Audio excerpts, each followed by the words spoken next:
Nous allons lire à partir du verset 33 dans l'Évangile de Matthieu chapitre 5. Et le Seigneur dit ainsi: Vous avez entendu qu'il a été dit aux anciens, tu ne te parjureras pas, mais tu t'acquitteras envers le Seigneur de tes serments. Mais moi je vous dis de ne pas jurer, ni par le ciel, parce que c'est le trône de Dieu, ni par la terre, parce que c'est son marchepied, ni par Jérusalem, parce que c'est la ville du grand roi. Ne jure pas non plus par ta tête, car tu ne peux rendre blanc ou noir un seul cheveu. Que votre parole soit oui, oui, non, non. Ce qu'on y ajoute vient du malin. Rappelez-vous que Jésus est en train de dire qu'il n'est pas venu pour abolir la loi morale de Dieu, mais pour l'accomplir et donner le plein sens à cette loi morale de Dieu qui est très bonne, même si elle nous bouscule sérieusement, n'est-ce pas, quand on la comprend, parce qu'il y a bien des choses en nous qui doivent changer pour être en accord avec cette loi. Mais nous avons dépassé ce stade où nous sommes fâchés avec Dieu chaque fois qu'il n'est pas d'accord avec ce que nous sommes. Nous savons que le problème est chez nous, n'est-ce pas?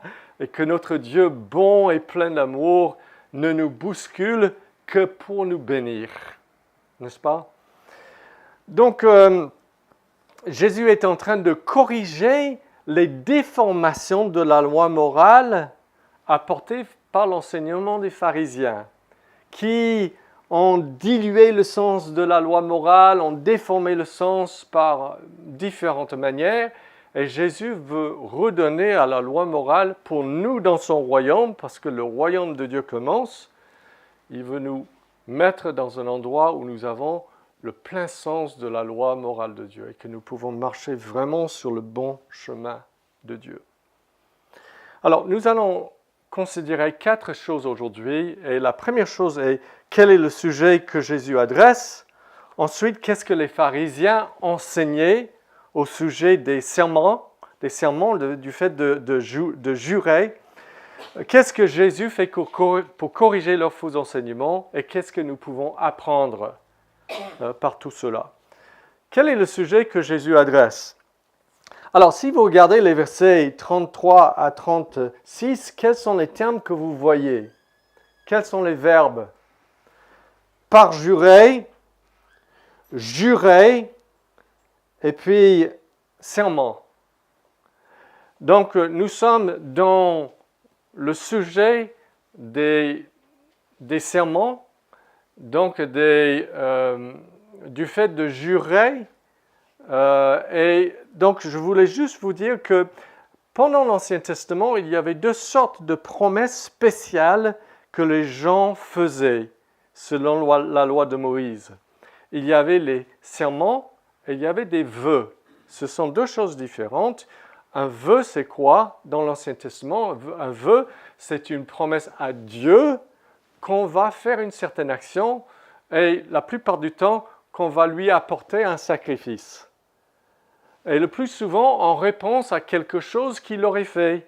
Un exaucement de prière, une délivrance, et on fait un vœu, Seigneur, si tu fais cela, voilà. Donc ça, c'est un vœu. Jésus ne parle pas de vœu ici, il parle plutôt des serments. Les serments, ce n'est pas des promesses envers Dieu, c'est des affirmations ou des promesses envers des hommes. On jure que quelque chose est vrai aux hommes, mais on jure au nom de l'Éternel, ou on jure de faire une action pour quelqu'un. D'accord? Donc, quand on jure dans l'Ancien Testament, on appelle Dieu comme témoin. Et on est en train de dire, Seigneur, de dire à quelqu'un, je te promets au nom de Dieu qui est témoin que je ferai cela, et sous-entendu, si je ne le fais pas, que le Seigneur me fasse telle ou telle chose. D'accord? On appelle Dieu à témoin, et on se met dans la crainte de Dieu, la sanction pouvant tomber si je ne m'acquitte pas de ma promesse. Donc, quels sont les principes qu'il fallait respecter au moment de l'Ancien Testament par rapport à ces serments? La première chose, c'est que les Juifs devaient jurer uniquement au nom de l'Éternel. Écoutez ceci, Deutéronome 6. « Tu craindras l'Éternel ton Dieu, tu le serviras et tu jureras par son nom. » Voilà. Première chose, il fallait jurer uniquement par le nom de l'Éternel Dieu. Deuxièmement, les Juifs ne devaient pas jurer à la légère. Ce n'est pas une petite chose que de prendre Dieu à témoin. Pour moi, je ne l'ai fait qu'une seule fois dans ma vie. J'ai juré au nom de l'Éternel une fois. J'étais dans une situation très grave où mon honnêteté était mise en question et, sur une chose. Et donc, j'ai juré au nom de l'Éternel Dieu pour rassurer la personne de la manière la plus solennelle possible que ce que je disais était la vérité absolue. Troisièmement, donc, il fallait jurer au nom de l'Éternel, il fallait jurer seulement de manière solennelle pour des choses vraiment extraordinaires. Et il ne devait pas prêter des faux serments. Il ne fallait pas jurer faussement, bien sûr. Jurer quelque chose qui n'était pas vrai ou jurer de faire quelque chose qu'on savait qu'on n'allait pas faire. Écoutez, donc je lis d'abord un verset au sujet de jurer de manière légère et ensuite jurer de manière fausse. Lorsque quelqu'un, en parlant à la légère, jurera de faire du mal ou du bien et que sans y avoir prêté attention d'abord, il s'en aperçoit plus tard, il sera coupable. Lévitique chapitre 5. Il ne faut pas jurer à la légère. Deuxièmement, jurer faussement. Vous ne jurerez point faussement par mon nom, car tu profanerais le nom de ton Dieu, je suis l'Éternel. Ce serait bien que je vous donne quelques exemples de quelqu'un qui jure dans l'Ancien Testament, n'est-ce pas? Comme ça, vous aurez une idée concrète et on ne resterait pas dans l'abstrait. Je vous donne 3 exemples. Abraham. Abraham veut chercher une femme pour son fils Isaac, mais il faut à tout prix que cette femme ne vienne pas des peuples païens, parce que c'est son fils Isaac qui va être le père de la descendance d'où viendra Jésus le Messie. C'est une situation extraordinaire. Et Abraham dit à son serviteur qu'il va aller chercher une femme pour Isaac, son fils. Abraham dit à son serviteur, Genèse 24, le plus ancien serviteur de sa maison, qui administrait tous ses biens, « Tu vas mettre ta main sur ma cuisse. » C'était une façon de jurer à l'époque. « Tu vas mettre ta main sur ma cuisse et je te ferai jurer par l'Éternel, le Dieu du ciel et le Dieu de la terre, de ne pas prendre pour mon fils une femme parmi les filles des Cananéens au milieu desquels j'habite. » Voilà. Okay, ça, c'est un premier, vous voyez une situation. Une deuxième situation, c'est Élie, qui est maintenant un prophète, qui va jurer à Élisée, plutôt Élisée qui va jurer à Élie. C'est la situation où Élie va être pris auprès de l'Éternel sans mourir. C'est une des 2 personnes dans l'histoire qui ne meurt pas sur terre. Et donc, il veut pousser Élisée à ne pas le suivre et il veut monter seul. Élisée comprenait qu'il devait l'accompagner et il jure que tu ne me dis pas de te quitter, je ne vais pas te quitter, je t'accompagne jusqu'à ce que tu montes. Donc, voilà. Élie dit à Élisée, reste ici, je te prie, car l'Éternel m'envoie jusqu'à Bethel. Élisée, c'est là qu'il va, il va aller à plusieurs endroits avant de monter au ciel. Élisée répondit, l'Éternel est vivant et ton âme est vivante. Donc ça, c'est une façon de prêter serment, d'accord? D'invoquer le nom de l'Éternel. L'Éternel est vivant et ton âme est vivante. Je ne te quitterai point. Et ils descendirent à Bethel. Troisièmement, Jérémie, le peuple, certains gens en Israël vont jurer à Jérémie d'obéir à toutes ces prophéties, à un moment d'engagement solennel. Et dire à Jérémie que l'Éternel soit contre nous un témoin véritable et fidèle si nous n'agissons pas selon toute parole que l'Éternel, ton Dieu, t'aura envoyée pour nous. Que ce soit du bien ou du mal, nous obéirons à la voix de l'Éternel. Donc voilà 3 exemples des situations exceptionnelles, des situations solennelles où les gens prêtent serment. Alors, avant d'aller au deuxième point, et ce point est le plus long, je veux juste vous poser la question, quel est le problème du fond sous-jacent au serment?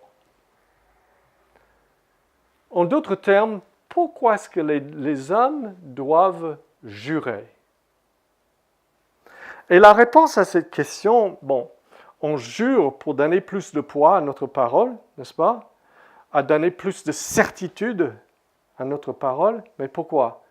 Parce que dans ce bas monde, il y a plein de mensonges. Et souvent, les gens ont tendance à ne pas croire les uns aux autres. N'est-ce pas? C'est ça la raison, ou une raison parmi nous, les hommes pécheurs, ce n'est pas la seule, parce que même Dieu jure, il fait des serments, mais pour une autre raison. Mais chez nous, la raison principale pour des sermons est liée à notre tendance de mentir. Et donc, je dis ça parce que je veux que vous pensiez à l'honnêteté qui est derrière toute cette histoire de prêter serment, de jurer.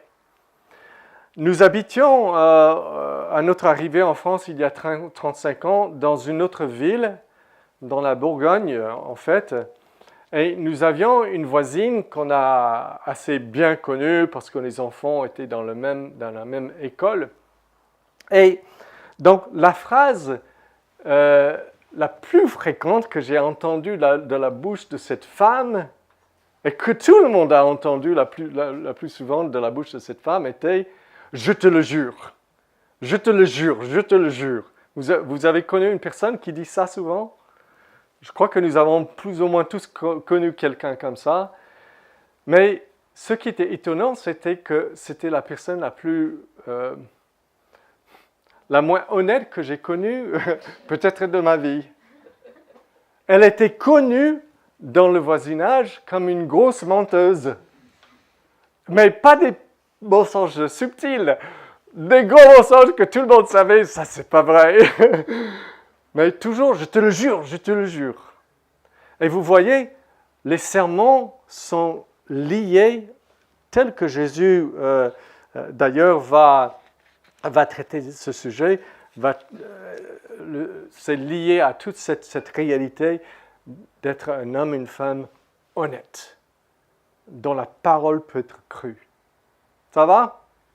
Donc ça nous touche où nous vivons. Parce que s'il y a une chose qui est certaine, c'est que nous vivons dans une culture de mensonge aujourd'hui. Et je suis assez vieux pour savoir que ça n'a pas toujours été jusqu'à ce point-là. Dans nos politiciens, nous savons que souvent, quand on les prend en flagrant délit, ils vont nier d'avoir fait quelque chose avec un visage complètement déterminé, et après quelques mois, on va découvrir qu'ils l'ont fait. Tout ce qu'ils nous disaient, « J'ai jamais fait ça, jamais de ma vie !» Et ils l'ont fait. N'est-ce pas? Les pubs. Alors, allez acheter cet appareil climatiseur que deux scientifiques de la NASA ont développé. Ça peut refroidir une pièce en 90 secondes. en coûtant plusieurs fois moins qu'une clim normale. Parce qu'ils ont découvert le défaut de toutes les clims. Et vous avez entendu ça? Oui. Et vous savez que dès que ça... Vous savez, mensonge, n'est-ce pas? Les vendeurs. J'ai besoin de rien dire. Les avocats, dans certaines cultures, vous savez qu'on a toute une série de blagues au sujet des avocats. Dans le sens que si un avocat vous le dit, vous savez que c'est faux. Parce que leur métier, c'est de mentir pour délivrer quelqu'un d'une peine. Les sportifs, les athlètes. Vous avez vu la Coupe du Monde? Vous avez vu ceux qui ont reçu une carte jaune pour avoir simulé d'avoir été victime d'une faute? Constamment dans chaque match, il y a des gens qu'on les touche et ils tombent par terre comme s'ils ont été renversés avec violence. En tout cas, nous vivons vraiment dans une culture de mensonge. Ok, deuxième point. Qu'est-ce que les pharisiens enseignaient au sujet des serments? Donc, dans la Bible, l'accent était mis sur ceci. Lévitique 19. Vous ne jurez pas faussement au nom de l'Éternel. Vous ne jurez pas faussement au nom de l'Éternel. Les pharisiens ont changé l'accent et ils ont dit au nom de l'Éternel, vous ne jurez pas faussement. Mais vous pouvez jurer à d'autres noms et ce n'est pas aussi contraignant. Donc, ils ont développé d'autres sermons et vous les voyez ici quand Jésus parle au verset 34. Mais moi, je vous dis de ne pas jurer ni par le ciel. Donc, ils ont développé un nouvel, pas par l'Éternel, mais je te jure par le ciel. Parce que c'est le trône de Dieu, ni par la terre, ni par Jérusalem, ni par ta tête. Et donc, en lisant les écrits des rabbins juifs de l'époque de Jésus, on découvre qu'il y a même un livre entier qui est dédié à expliquer comment on peut jurer par quelle chose et machin, à quel point c'est contraignant. Par exemple, un des rabbins disait que si tu jures par Jérusalem, ce n'est pas contraignant, tu n'es pas obligé de garder ta promesse, à moins que tu sois tourné vers Jérusalem quand tu jures par Jérusalem. Dans ce cas, c'est contraignant. C'est incroyable, n'est-ce pas? Mais ils ont développé toute une manière de pouvoir assurer les gens que je ne mens pas alors que je mens. Et peut-être vous avez connu ça dans d'autres cultures ou dans d'autres religions. Donc, si je peux résumer, la loi de Moïse disait que vous ne pouvez jurer que par l'Éternel, vous ne pouvez jurer que solennellement dans des cas extrêmes, et vous ne pouvez pas jurer faussement. Alors que les pharisiens enseignaient, vous pouvez jurer par le nom de l'Éternel, le ciel, la terre, ta tête, probablement la tête de ta maman, et bien d'autres choses. Vous pouvez jurer à la légère, tout le temps, comme ma voisine, tout le temps, je te le jure, pour n'importe quoi dans la vie ordinaire. Et ils enseignaient que vous n'êtes pas obligé de garder d'accomplir votre serment dans certains cas. Donc, vous pouvez voir que Jésus a vraiment besoin de corriger et nous avons besoin de savoir ce qu'il en est. Quel était le fruit de cet enseignement des pharisiens? Qu'est-ce que vous imaginez? Bien sûr, c'était toutes sortes de faux serments en Israël. Écoutez ceci, Jérémie 7. Croix, Dieu est en train de s'étonner au péché du peuple. Croix, voler, commettre des meurtres et des adultères, faire des faux serments, offrir de l'encens à Baal, ou bien Osée 10, 4. Ils parlent et ils parlent. Ils font de faux serments. Ils concluent des alliances. Aussi, le jugement poussera comme une plante vénéneuse dans les sillons des champs. Voilà, donc l'enseignement des pharisiens et son résultat. Troisième point, et nous arrivons à ce que Jésus va corriger. Comment est-ce que Jésus corrige le faux enseignement des pharisiens pour ramener à la loi son plein sens? Il dit deux choses. Regardez, d'abord dans les versets 34 à 36 encore, et nous avons sa correction. Mais moi, je vous le dis, de ne pas jurer ni par le ciel, parce que c'est le trône de Dieu, ni par la terre, parce que ce sont marchepieds, ni par Jérusalem, parce que c'est la ville du grand roi. Ne jure pas non plus par ta tête, car tu ne peux rendre blanc ou noir un seul cheveu. D'abord, dans certaines versions de la Bible, peut-être que vous en avez une, il y a une expression, à mon sens, trop forte dans la traduction. Mais moi, je vous dis de ne jurer aucunement ou absolument. Mais Jésus n'est pas en train de changer la loi morale de Dieu. Il est en train de corriger une déformation. Et donc, il dit, moi, je vous dis de ne pas jurer du tout, ni par le ciel, et voilà ce qu'il ne faut pas du tout faire, jurer par le ciel, par la terre, par Jérusalem, par ta tête. En d'autres termes, toutes ces fausses manières de jurer, absolument pas. C'est fini. D'accord ? Et une raison pour laquelle je dis que Jésus n'est pas en train d'abolir complètement des sermons, c'est que Jésus lui-même accepte de parler, de jurer. Paul, plusieurs fois, je vous donne quelques exemples. Vous savez qu'on peut prendre l'initiative de jurer ou on peut être mis sur serment. Quand vous allez au procès, si vous devez témoigner, vous êtes mis sur serment. Et Jésus est mis sur serment au nom de Dieu lors de son arrestation et son jugement. Jésus garda le silence. Et le souverain sacrificateur, prenant la parole, lui dit « Je t'adjure par le Dieu vivant de nous dire si tu es le Christ et le Fils de Dieu. » Jusqu'ici, Jésus gardait le silence, mais quand il est mis sur serment, il accepte de parler, et donc de parler sur serment. Deuxièmement, je pourrais vous donner beaucoup d'exemples de Paul, mais Paul doit défendre son apostolat, son office d'apôtre, à un moment donné, qui est mis en question, et il dit ceci, 2 Corinthiens chapitre 1. « Or, je prends Dieu à témoin sur mon âme, que c'est pour vous épargner que je ne suis pas allé à Corinthe, parce qu'on l'accusait de manigance. Si Jésus avait voulu dire vraiment, vous ne jurerez absolument pas, même au nom de l'Éternel, Paul n'aurait pas fait ça. D'accord ?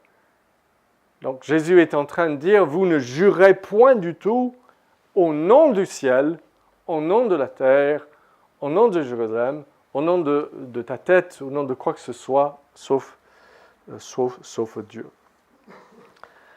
Un ange jure.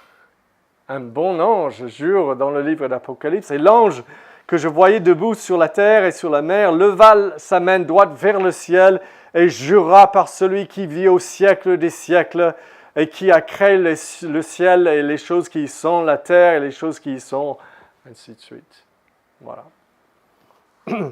Il y avait des groupes de chrétiens dans le passé, les Ménonites et certains anabaptistes, qui pensaient qu'on ne pouvait pas même prêter serment dans une cour de justice. Mais ce n'est pas le point de vue orthodoxe des chrétiens. Donc Jésus corrige en disant que vous ne pouvez pas jurer par quoi que ce soit sauf le nom de l'Éternel Dieu. Pourquoi ? 2 raisons. Premièrement, si vous jurez par le ciel ou la terre ou Jérusalem, les pharisiens le faisaient parce qu'ils pensaient qu'il esquivait la présence de Dieu et ils arrivaient à ne pas impliquer Dieu et invoquer Dieu dans ce sermon, en invoquant plutôt Jérusalem, ou le ciel ou la terre. Et Jésus dit non. Le ciel, la terre, c'est le marchepied de Dieu. Le ciel, c'est son trône. Donc, Jérusalem, c'est la ville sainte du grand Dieu. Vous ne pouvez pas vous enlever du fait que vous impliquez Dieu quand vous jurez. Parce que ces choses appartiennent à Dieu. Et la deuxième raison, c'est que quand vous jurez par la tête, si vous voyez, il dit ne jure plus non plus par ta tête, car tu ne peux rendre blanc ou noir un seul cheveu. Quand on jure, normalement, on est en train de demander qu'il y ait un jugement qui vienne sur nous si nous mentons. OK? Mais si je jure par ma propre tête, je ne peux pas dire, écoute, je te dis la vérité, je le jure par ma tête, et donc si je mens, que mes cheveux deviennent gris. Ah, c'est déjà gris, pardon, noir. Vous voyez, je n'ai pas le pouvoir de changer un cheveu de ma tête. Donc, jurer de cette manière n'a aucune valeur. C'est un serment qui est un non-sens. Donc, Jésus corrige de ces deux manières les faux serments. La deuxième chose que Jésus dit, donc vous ne pouvez pas jurer par toutes ces choses-là. La deuxième chose qu'il dit, c'est que dans la vie ordinaire, vous ne devez pas jurer du tout, même par le nom de l'Éternel Dieu. Et ça, nous le voyons au verset 37. Que votre parole soit oui, oui, non, non. Ce qu'on y ajoute vient du malin. Et Jacques cite, dans son épître, Jacques parle de ça dans le chapitre 5 et verset 12, et il dit ceci. « Avant tout, mes frères, ne jurez ni par le ciel, ni par la terre, ni par aucun autre serment, mais que votre oui soit oui et que votre non soit non. » Donc, qu'est-ce que ça veut dire? Ça veut dire que vous, chers amis chrétiens, dans le royaume de Dieu, vous devez être tellement honnête que votre oui n'a pas besoin d'ajout. Vous n'avez pas besoin d'ajouter un serment, de jurer, je te le jure, que votre oui est tellement oui que ça vaut plus que 1000 serments par des gens du monde. D'accord? C'est beau ça, n'est-ce pas? Que votre oui soit oui et que votre non soit non.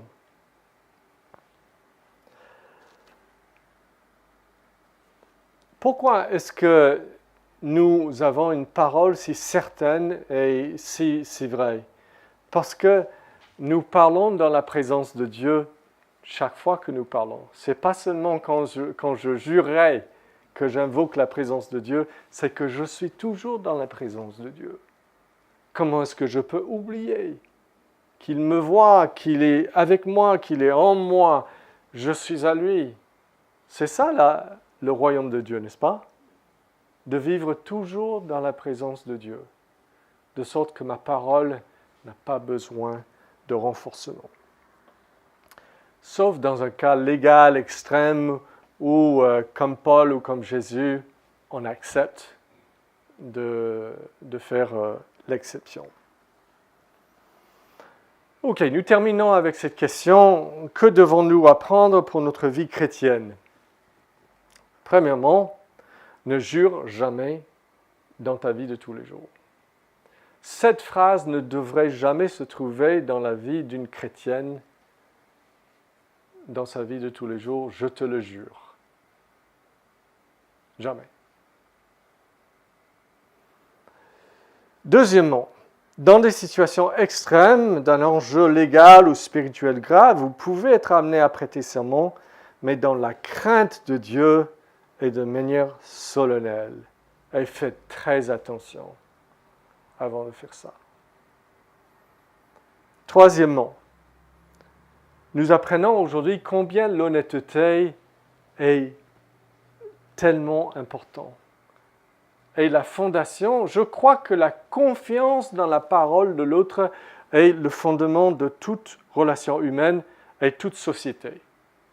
je suis convaincu que c'est la confiance dans la parole de l'autre.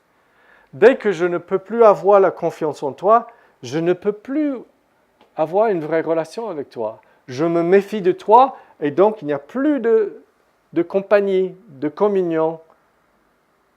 Et je me protège contre toi. Et vous voyez à quel point dans notre mariage, dans notre relation avec nos parents, nos enfants, nos voisins, nos collègues, il est hyper important devant Dieu d'être quelqu'un dont le oui est oui et dont le non est non. Et vous allez voir, plus vous êtes honnête, plus vous avez des relations vraiment authentiques avec les autres. Vous connaissez le chant de Billy Joel, Honesty? Il y a un chanteur fameux de la génération précédente qui chante « Honnêteté, c'est ce dont j'ai besoin » plus que toute autre chose. Parce qu'à partir de là, la relation est possible. Ensuite, nous devons comprendre que le mensonge est un péché secondaire qui vient d'un autre péché primaire. Avez-vous jamais pensé au fait que vous mentez pour arriver à quelque chose? Vous avez une raison pour mentir, et cette raison-là est pécheresse parce que ça vous amène à mentir. Je vais rendre ça concret. Personne n'a jamais menti pour mentir. Parfois, nous mentons à cause de l'orgueil. L'orgueil est le péché principal. Le mensonge est un instrument pour protéger mon orgueil. Par exemple, Ananias et Saphira ont apporté un don au Seigneur, au culte, en mentant, en faisant semblant que c'était tout leur bien, alors que c'était une partie. Pourquoi? L'orgueil. Tout simplement. Le mensonge était un moyen de paraître plus bon, plus admirable.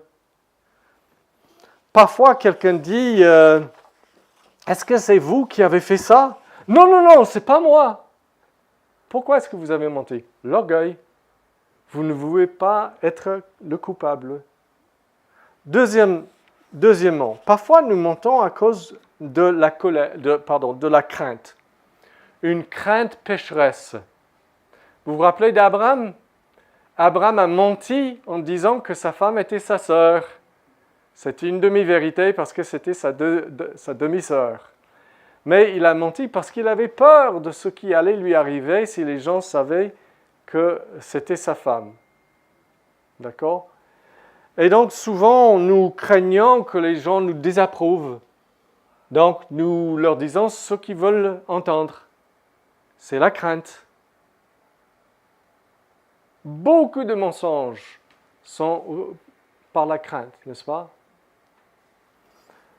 Le péché primaire, c'est de craindre les hommes. C'est de craindre que telle ou telle chose va se passer, alors que nous pouvons nous confier en Dieu. Et si nous disons la vérité, il prendra soin du reste. Troisièmement, parfois nous mentons à cause des désirs égoïstes, égocentriques.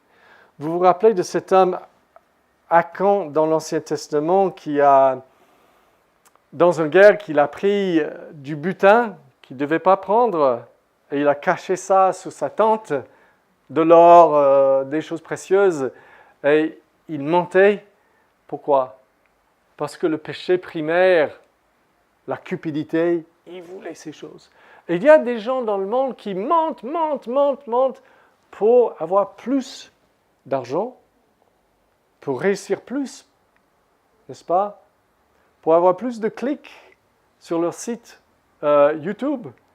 Ils mettent des titres complètement faux pour que vous cliquiez dessous et donc ils vont avoir plus d'argent, n'est-ce pas? Donc, le chrétien, vous n'avez pas besoin de mentir pour cela parce que votre trésor n'est pas un trésor comme cela. Vous avez tout pleinement en Christ. Il vous comble de ce qui est vraiment important.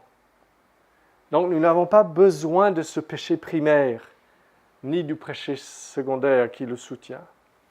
Et dernièrement, parfois nous mentons, ou au moins les non-chrétiens mentent par les chrétiens, par haine de Dieu, par simple haine de Dieu. La Bible en parle en Romains 1, et je termine avec ceci. En 1972, le célèbre évolutionniste, le gagnant de prix Nobel de biologie à l'université de Harvard, George Wald, a écrit ceci. Écoutez bien qu'est-ce qui est derrière ce mensonge. Le mensonge, la théorie de l'évolution, que le monde s'est créé tout seul. Écoutez ceci, c'est un gagnant de prix Nobel qui le dit. Il n'y a que 2 explications possibles concernant l'apparition de la vie. Une génération spontanée selon l'évolution, c'est-à-dire il n'y avait rien de vivant et quelque chose est devenu vivant tout seul. OK? Ou un acte créateur surnaturel de Dieu. La génération spontanée a été prouvée erronée par Louis Pasteur et d'autres il y a 120 ans. Ce qui ne nous laisse qu'avec une seule autre possibilité, que la vie est apparue grâce à un acte créateur surnaturel de Dieu. Mais je ne peux pas accepter cette philosophie parce que je ne veux pas croire en Dieu. Je choisis donc de croire à ce qui est impossible scientifiquement, une génération spontanée qui génère l'évolution. Formidable, au moins nous avons un menteur honnête. Désolé. Voilà. Donc nous voyons qu'il y a une raison derrière son mensonge. Et si nous avons des problèmes avec le mensonge, nous avons besoin de regarder quand est-ce que je mens. Est-ce que c'est la crainte? Est-ce que c'est l'orgueil? Est-ce que c'est la cupidité? Qu'est-ce qui me pousse à exagérer, à cacher, à dissimuler, à dire ce qui n'est pas vrai? Et que notre oui devienne oui. Et notre non, non, en Christ, c'est ce qui est en train de se faire en vous.